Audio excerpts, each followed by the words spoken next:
நம்ம எல்லாருமே டைனோசரஸ் அப்படிங்கிற ஒரு உயிரினத்த ஒரு 10, 15 ஹாலிவுட் படத்துல தான் பார்த்திருப்போம். ஆனா, இப்ப நம்ம வாழ்ந்துகிட்டு இருக்க இந்த பூமிய கிட்டத்தட்ட 16 கோடி வருஷம் ஆட்சி பண்ணவங்க தான் இந்த டைனோசரஸ். அப்படி அவங்களோட ஆட்சி ரொம்ப ஆழமான கடல்லயும், வானத்திலயும், சூரிய ஒளி கூட கீழ வராத அளவுக்கு இருக்கிற ஒரு அடர்த்தியான காட்டுலயும், வெயில் பயங்கரமா இருக்கிற ஒரு பாலைவனத்திலயும் பரவி காணப்பட்டுச்சு. அதுல சில உயிரினங்கள் வந்து பஸ்ஸ விட ரொம்பவும் பெருசா இருந்துச்சு. அது மட்டும் இல்லாம, ஒரு மிகப்பெரிய தாவர உண்ணிகளாகவும், ஒரு வேட்டையாடுற விலங்குகளாகவும் அங்க இருந்துச்சு. அதுல முக்கியமான வேட்டையாடியா நம்ம சொல்றது, நம்ம மேக்ஸிமம் ஹாலிவுட் படத்துல பார்க்குற அந்த டீரெக்ஸ் தான். இப்படிப்பட்ட ஒரு சூழ்நிலை அவங்களுக்கு அவ்வளோ சீக்கிரம் கிடைச்சிரலைங்க. ஆரம்பத்துல பூமி அப்படிங்கிறது, இப்ப இருக்கிற 7 கண்டங்களா இல்லாம, ஒரே ஒரு மிகப்பெரிய நிலப்பரப்பா இருக்குது. அதுவும் பகல்ல ஒரு கடுமையான வெயிலும், இரவுல கடுமையான குளிரும் இருக்கிற ஒரு வறண்ட பாலைவனமா தான் இருக்குது. அந்த டைம்ல தான் நீர்வாழ் மற்றும் ஊர்வன உயிரினங்கள்ட்டிருந்து மிகப்பெரிய பரிணாம வளர்ச்சி அடைஞ்சு, பூமியில கால் தடத்த பதிக்கிறாங்க இந்த டைனோசரஸ். இந்த டைனோசரஸ் ஆரம்பத்துல இருந்த ஹைட் என்னன்னா, 3 அடி மட்டும் தான். இப்ப நம்ம பார்க்குறோம் இல்லைங்களா? நாயி, பூனை அப்படின்னு. அந்த மாதிரி தான் இருந்தாங்க. அவங்களுக்கு பிரதான உணவா சின்ன சின்ன பூச்சிகளும், புழுக்களும், சின்ன சின்ன தாவரங்களும் தான் இருந்துச்சு. ஆனா, ஒரு சில வருடங்களுக்கு அப்புறம் ஒரே ஒரு மிகப்பெரிய நிலப்பரப்பா இருக்கிற அந்த பூமி பிரிஞ்சு 7 கண்டமா இடம்பெயர ஆரம்பிக்குது. அதன் விளைவா பூமியில ஏற்பட்ட இயற்கை சீற்றத்துல கிட்டத்தட்ட 90% மேற்பட்ட மிகப்பெரிய உயிரினங்கள் அழிஞ்சு போறாங்க. இருந்தாலும், அந்த இயற்கை சீற்றத்திலிருந்து தப்பிச்ச உயிரினங்கள்ல நம்ம டைனோசரஸும் ஒண்ணுங்க.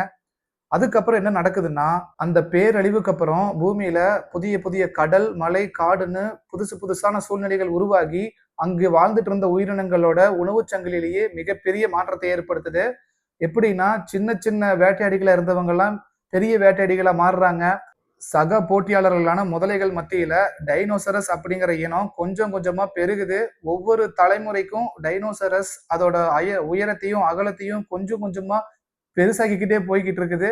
பூமி டைனோசரஸோட சொர்க்கமா மாறின காலம் தான் அது. அந்த டைம்ல தான் ரொம்ப ஹைட்டான தாவர உண்ணிகளும், அத வேட்டையாடுற அல்லோசரஸ் போன்ற கொடூரமான வேட்டைக்காரங்களும் உருவான காலம். ஆனா பூமி அதோட பரிணாமத்த நிப்பாட்டல. பூமி மறுபடியும் மாற ஆரம்பிக்குது. கண்டங்கள் பிரிஞ்சு தூரமா போற அதே நேரத்துல தான் பூக்கும் தாவரங்கள் உருவாகி சுற்றுச்சூழலையே மாத்துது.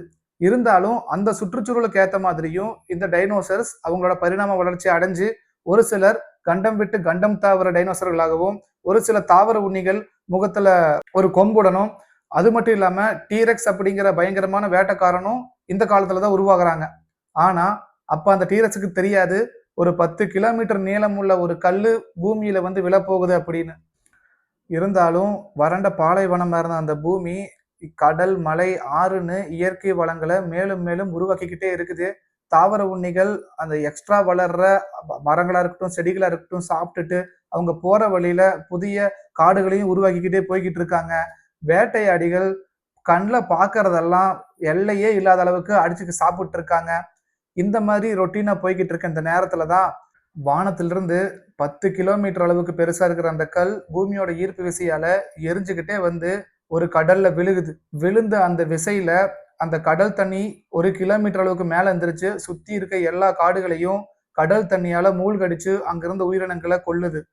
அது மட்டும் இல்லாம அங்க கல்லு கீழே விழுந்துச்சு இல்லைங்களா? கீழே விழுந்த கல்லு அதிர்ச்சியில பல பல பீஸுகளா செதறி அங்கிருந்த எல்லா உயிரினத்தையும் பல தூரத்துல இருந்த உயிரினத்தையும் கொல்லுது.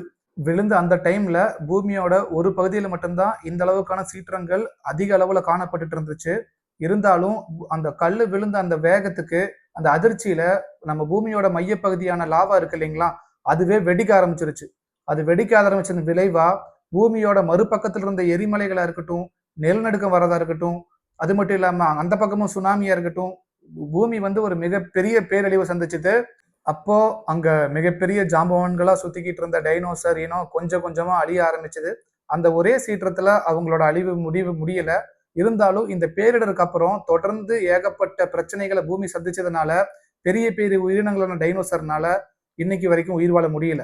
இருந்தாலும் இன்னைக்கு வரைக்கும் பறவைகளா, சிறிய பறவைகளா நம்ம கூட இன்னைக்கு வரைக்கும் உயிர் வாழ்ந்துட்டு இருக்கிறது நம்ம டைனோசர் இனம் தான். அப்படி நம்ம பார்க்கறத இப்ப நம்ம ஆமை இருக்கு இல்லைங்களா? இந்த ஆமை அந்த காலத்துல இப்படிதான் இருந்துச்சு. அதே மாதிரி இப்ப நீங்க ஒரு முதலையை பாக்குறீங்களா? இந்த முதலை அப்போ இப்படிதான் இருந்துச்சு. அடுத்தது இந்த வான்கோழி பாக்குறீங்களா? இந்த வான்கோழி அப்ப இப்படிதான் இருந்துச்சு. இந்த மாதிரி பல உயிரினங்கள் இப்ப பரிணாம வளர்ச்சி அடைஞ்சு டைனோசரோட டிஎன்ஏல இருந்து இன்னைக்கு வரைக்கும் நம்ம கூட தான் வாழ்ந்துகிட்டு இருக்குது. ஸோ யாராவது டைனோசர் ஏன்னா அழிஞ்சிருச்சான்னு கேட்டாங்கன்னா அது கண்டிப்பா உண்மை இல்லைன்னு சொல்லிடுங்க. இந்த காணொலியை பார்த்த அனைவருக்கும் நன்றி, வணக்கம்.